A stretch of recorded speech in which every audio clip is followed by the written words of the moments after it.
Hey everyone, Vegan Mark here. In this video I want to talk a little bit about my culture, my personal culture as a kid. When I was a kid I used to like imitating people who had sort of Down syndrome or some sort of intellectual or physical disability. And I call it chucking spasms. So I would chuck spasms like this and pretend that I was one of them. And I want to make the point that although this is regarded as politically incorrect in the modern day society, it was something that I naturally did as a kid. I was gravitated towards making fun of these people, and it was just a natural thing to do.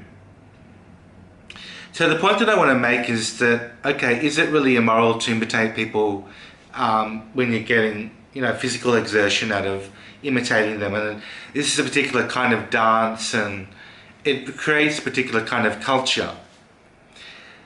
So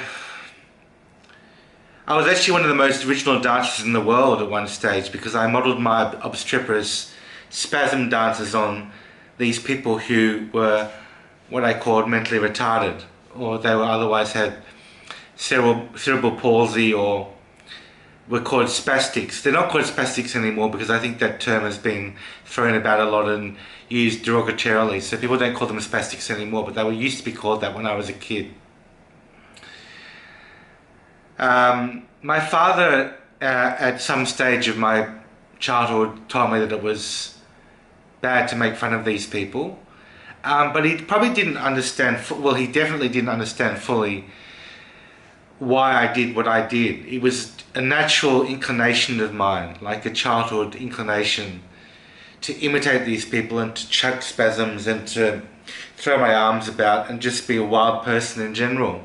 It was something that I did and something that was part of my culture.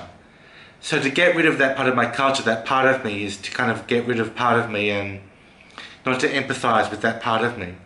So the thing that is innermost in my psyche or my personality is to actually do this sort of spasm chucking thing and pretend to be mentally retarded.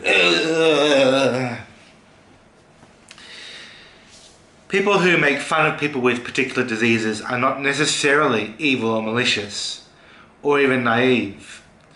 Sometimes they do it because making fun is a means of creative self-expression.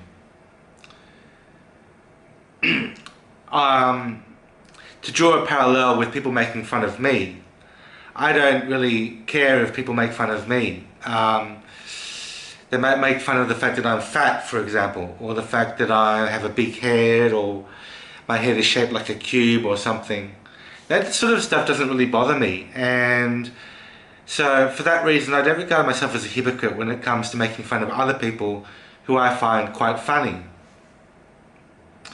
You might make fun of my face, my fact that I've got slanty eyes like an Asian's eyes. That doesn't bother me very much at all. So I do not have a problem with people making fun of me in other ways, whether it be my fatness or anything else. And I believe that making fun of others is essentially a creative exercise, which is not necessarily arrogant or obnoxious. It can be arrogant or obnoxious, but in many cases one has to exercise a reserve of judgment when it comes to criticizing people who make fun of others. So I believe that by making fun of others, we learn about others, and we learn what their disabilities are, and we learn to empathize with them as well. So there's a plus side to everything that we do, even if we're making fun of somebody else. I believe that diverse behaviours make the man, woman or child.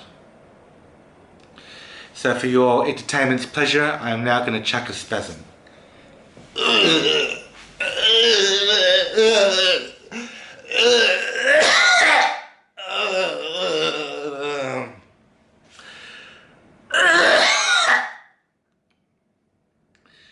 Oh boy.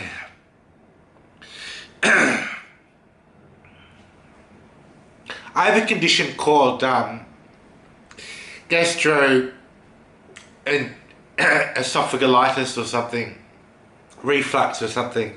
So I cough a lot in this area. And I don't mind if you make fun of me doing that. I just wanted to let you know that I have that condition and it's all fine, you know. But for some reason I can't do all this motion without coughing and spluttering my way out of it. So there you have it, folks. That's my take on spasm chucking and why I believe that one day I'm going to show you the real concept of spasm chucking and why it's so interesting as a form of dance ritual. Because there's no rhythm involved. Well, there is rhythm, but there's no beat involved with the type of dance. It's all spontaneous and it's the most pure and pristine and beautiful dance culture you'll ever think of. So, hope I can show you that one day. See you soon. Bye for now.